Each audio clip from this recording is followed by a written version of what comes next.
Hey guys, so today I'm going to show you a little experiment that I did. I've never done this before, but I wanted to try baking polymer clay on glass and make a candle. And this is what it looks like. It's obviously very much of a fail. There's a huge crack right here. I still think it's pretty cute, but I was going to film a whole tutorial on this, but then it ended up being kind of a fail, so I'm just going to talk about it a little bit. And for some reason, I don't know if it just hasn't dried all the way yet, or if, this is, made a pool of oil. But, so basically, I forget where I saw, but I just had the idea a couple days ago to do polymer clay on glass, and I was like, I'll make a candle.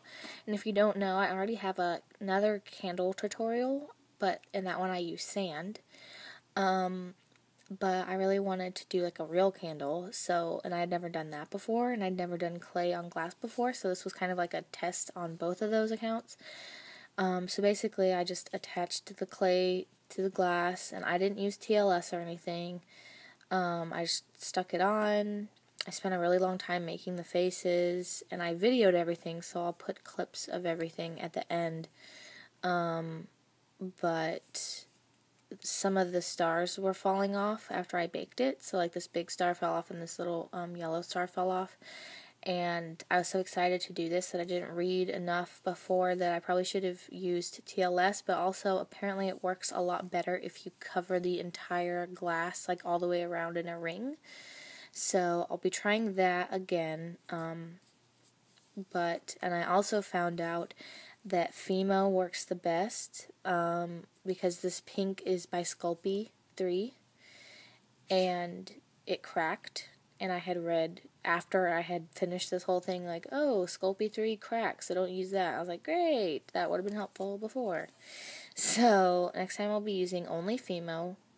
So, yeah, and then with the candle, I bought this huge, brand new candle thinking, I'll just melt it down.